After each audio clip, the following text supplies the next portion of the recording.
So welcome to சுடர் kitchen. இன்றைக்கி பார்த்தீங்கன்னா நம்ம ஹைதராபாத் ஸ்டைலில் சிக்கன் கிரேவி எப்படி செய்யுதுன்னு பார்க்கலாம். ஸோ அது என்னென்ன பொருள் ஒவ்வொன்றா பார்த்துன்னு வந்துடலாம். ஃபஸ்ட்டு பார்த்தீங்கன்னா நம்ம அது சிக்கன் கூட கிரேவி கூட பார்த்தீங்கன்னா அந்த மசாலா நம்ம ஆட் பண்ண போகிறோம். ஸோ அது என்னென்ன பார்த்துடலாம். நான் கொஞ்சமாக ஒரு கைப்பிடி வந்து பாதாம், கொஞ்சம் முந்திரி, கொஞ்சம் தனியா, கொஞ்சம் மிளகு, கொஞ்சம் சீரகம், 2 பட்டை, 2 ஏலக்காய் எடுத்துருக்குறேன். ஸோ இப்போ பார்த்தீங்கன்னா நம்ம பேனில் போட்டு நம்ம ஃப்ரை பண்ணிக்கலாம். ஸோ ரொம்ப டீப் ஃப்ரை பண்ணணுன்னு அவசியம்லாம் கிடையாது. ஜஸ்ட்டு ஹீட் ஆனால் போதும்.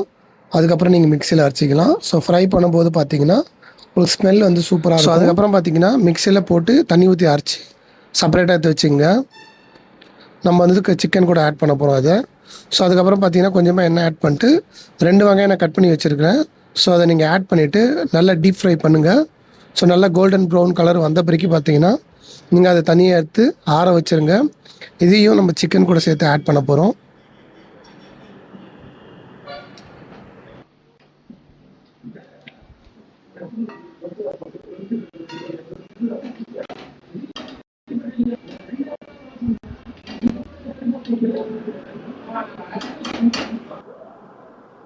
ஸோ பார்த்தீங்கன்னா சிக்கன் நான் வாஷ் பண்ணி எடுத்துருக்குறேன். அந்த சிக்கன் கூட பார்த்தீங்கன்னா ஃபஸ்ட்டு நம்ம தயிர் ஆட் பண்ணிக்கலாம். அதுக்கப்புறம் கொஞ்சமாக ஒரு ஸ்பூன் வந்து இஞ்சி பூண்டு பேஸ்ட்டு, கொஞ்சம் மஞ்சள் தூள், ஸோ கொஞ்சமாக மிளகாத்தூள் சேர்த்துக்கிறேன். அதுக்கப்புறம் தேவையான அளவுக்கு நான் உப்பு ஆட் பண்ணிக்கிறேன். அதுக்கப்புறம் 2 பச்சை மிளகா, ஸோ கொஞ்சமாக நான் மெழுகு ஆட் பண்ணிக்கிறேன். ஏற்கனவே நான் மெழுகு ஆட் பண்ணிட்டோம். அதுக்கப்புறம் கொஞ்சம் கொத்தமல்லி, ஸோ ஏற்கனவே ஃப்ரை பண்ணி வச்சுருந்த அந்த வெங்காயத்தை அது கூட நான் ஆட் பண்ணிக்கிறேன். ஸோ ஆட் பண்ணிவிட்டு நல்லா வந்து பார்த்திங்கன்னா மிக்ஸ் பண்ணிக்கோங்க. மிக்ஸ் பண்ணிவிட்டு ஒரு 1/2 அன் ஹவர் நல்லா ஊற வச்சுருங்க. ஸோ அப்போ தான் அந்த மசாலா கூட இறங்கிச்சின்னா டேஸ்ட்டும் ஸ்மெல்லும் நல்லாயிருக்கும்.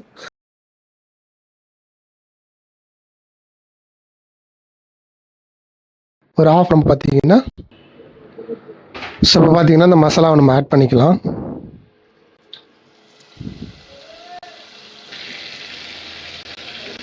இப்போ பார்த்தீங்கன்னா நல்லா கலரி விட்டுக்கலாம்.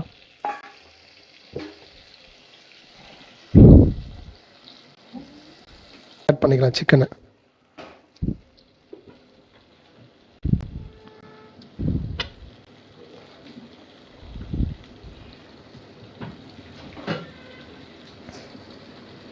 ஸோ டேஸ்ட்டு நல்லாயிருக்கும். இது வரைக்கும் நான் தண்ணி எதுவும் ஆட் பண்ணல.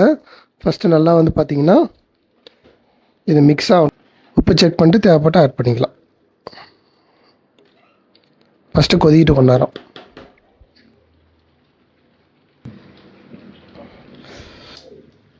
இப்போ பார்த்தீங்கன்னா கொஞ்சம் நெய் ஆட் பண்ணிக்கலாம்.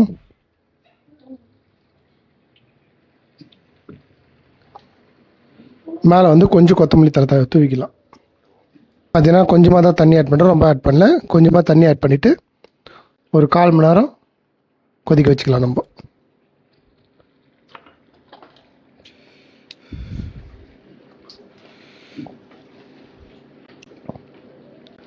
ஸோ இந்த தண்ணி ஆட் பண்ணுறது சிக்கன் வேகிறதுக்கு மட்டும்தான்,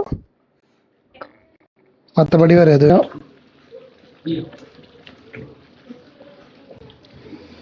இந்த மசாலா பார்த்தீங்கன்னா நல்லா தெரியும்.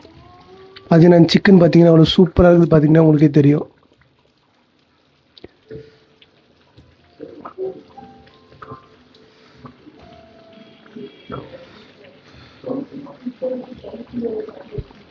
பார்த்தீங்கன்னா நல்லா கொதிக்குது. ஸோ அதுக்கப்புறம் பார்த்தீங்கன்னா நீங்கள் சப்பாத்தி கூட வச்சு சாப்பிட்டீங்கன்னா சூப்பராக இருக்கும்.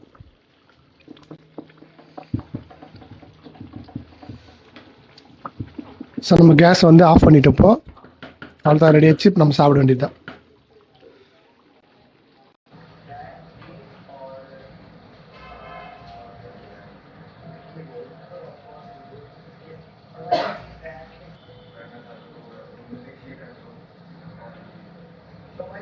பார்த்தீங்கன்னா ஹைதராபாத் ஸ்டைலில் சிக்கன் கிரேவி ரெடி ஆயிடுச்சு. இப்போ பார்த்தீங்கன்னா நம்ம ரைஸ் கூட வச்சு சாப்பிட போகிறோம்.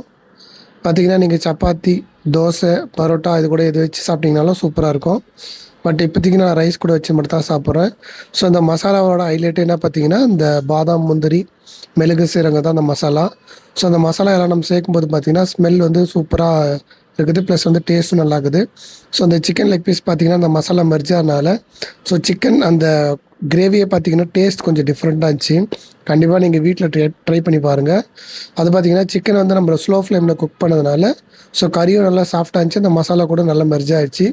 ஸோ பார்த்தீங்கன்னா உங்களுக்கே தெரியும். ஸோ இந்த வீடியோஸ் பிடிச்சிருந்தா லைக் பண்ணுங்கள், ஷேர் பண்ணுங்கள், சப்ஸ்கிரைப் பண்ணுங்கள். ஸோ நெக்ஸ்ட்டு புது புது வீடியோஸில் பார்க்கலாம். தேங்க்யூ.